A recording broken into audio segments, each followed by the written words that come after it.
Dans cette vidéo, nous allons voir comment effectuer une intégration par partie. Alors commençons par la fameuse formule de l'intégration par partie. Soit U et V, deux fonctions qui sont dérivables sur un intervalle AB, telles que leur dérivée U et V, c'est-à-dire U' et V', soient continues sur cet intervalle. Alors, l'intégrale de U de x fois V' de x dx, donc l'intégrale de ce produit avec la fonction U et la fonction V qui est dérivée, est égale à U de x fois V de x entre A et B entre crochets. Donc je rappelle que ceci veut dire qu'on va faire U de B fois V de B moins U de A fois V de A, moins intégrale entre A et B de U' fois V de x dx. Vous remarquez qu'ici, on a la fonction V qui est dérivée, la fonction U qui est normale, on va dire. Et là, dans la deuxième partie, c'est le contraire, la fonction U qui est dérivée et la fonction V qui ne l'est pas. À quoi ça sert l'intégration par partie?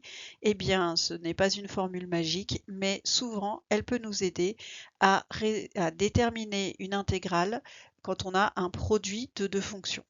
Si l'on n'a pas reconnu déjà une primitive visuelle de la forme U' exponentielle U ou U' fois U puissance n. Si on n'est pas dans une des formes de primitive visuelle, on peut se rabattre sur l'intégration par partie. Elle ne fonctionne pas à tous les coups, mais elle va nous aider à résoudre un certain nombre de calculs intégral avec des produits notamment. D'où vient-elle?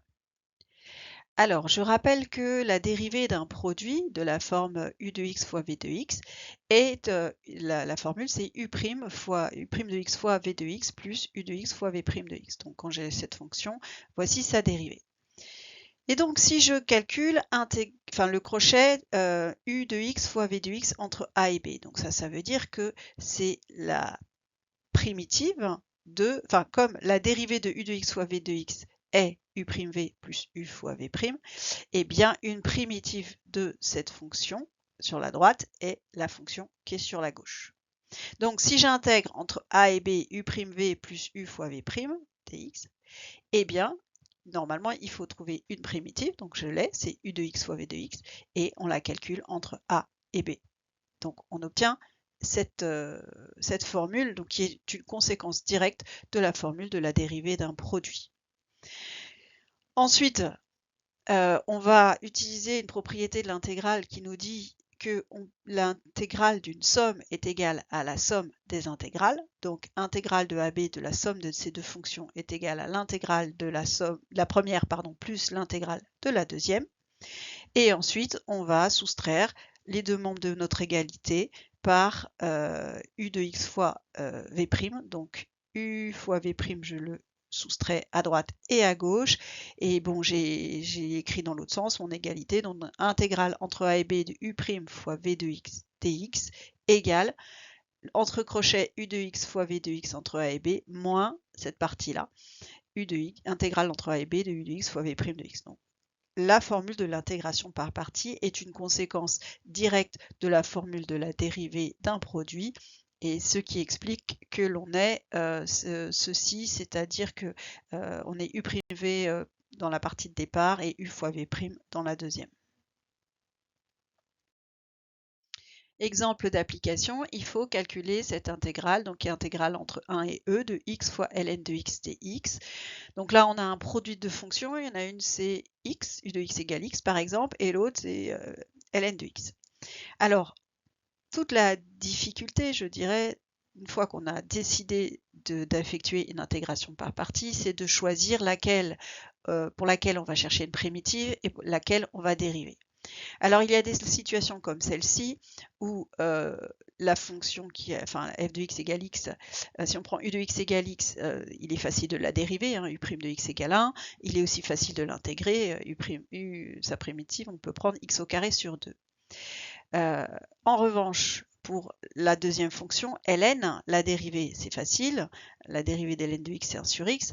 Mais une primitive, on n'a pas dans le cours, on n'a pas de primitive usuelle pour la fonction ln. Il y en a une, mais elle n'est pas au programme de terminale. Donc là, on va plutôt être poussé à dériver la partie en ln et intégrer la partie en x. Ce sera la même chose souvent quand on en a une qui est beaucoup plus facile à dériver qu'à intégrer, ou alors celle, quand on la dérive, elle se simplifie. Donc par exemple, si j'ai une fonction polynôme, eh bien, quand je vais la dériver, elle va perdre un degré. Et si j'ai la fonction x aussi, si je la dérive, f de x égale x, quand je la dérive, ça va me donner 1, donc ça va simplifier. Donc on a dit, donc là j'ai rappelé la formule d'intégration par partie, on a dit on va poser u de x égale ln de x, donc sa dérivée c'est u' égale 1 sur x, et l'autre v' égale x, donc une primitive, ça sera v de x égale 1 demi de x au carré. Ensuite j'utilise ma formule d'intégration par partie, donc ça va me donner intégrale de x ln de x dx égale, donc je fais entre crochets u fois v, donc ln de x fois 1 demi de x au carré, entre 1 et e, moins, j'oublie pas le moins, intégrale entre 1 et e de u'v, donc j'échange. Tout à l'heure j'avais ln de x et x, et bien je vais prendre ici 1 sur x et 1 demi de x au carré.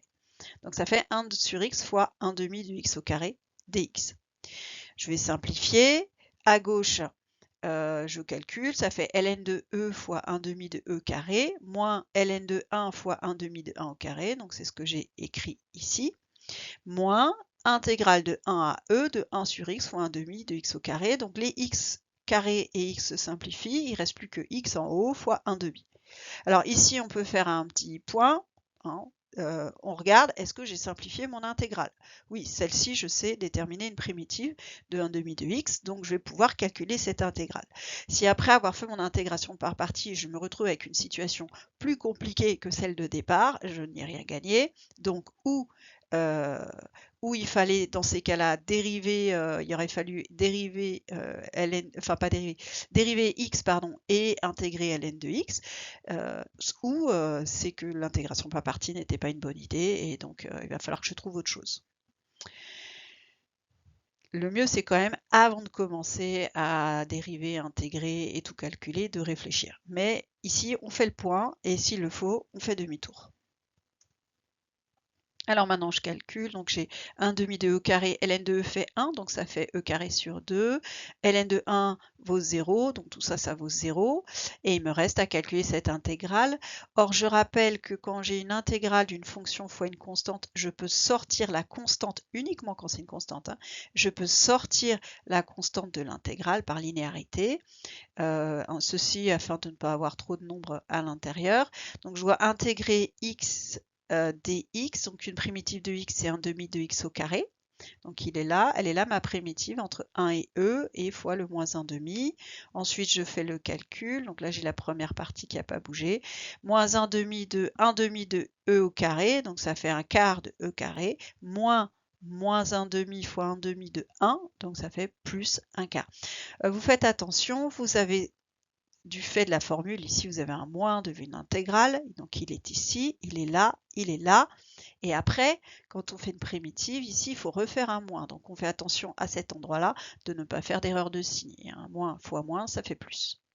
Alors ici j'ai 1 demi de e carré moins un quart de e carré, ça me fait un quart de e carré, un quart de e carré plus un quart, j'ai mis le 1 quart en facteur, bon, ce n'était pas obligatoire, et ça fait e carré plus 1 sur 4, et donc ceci m'a permis de déterminer l'intégrale de x ln de x entre 1 et e, sachant que je n'avais pas de formule de primitive dans mon catalogue de primitives usuelles. J'avais un produit de fonctions et je rappelle que si on a la somme de deux fonctions pour primitive, on peut prendre la somme des primitives, mais qu'il n'y a pas pour le produit et pour le quotient. Et donc pour le produit, on utilise souvent l'intégration par partie.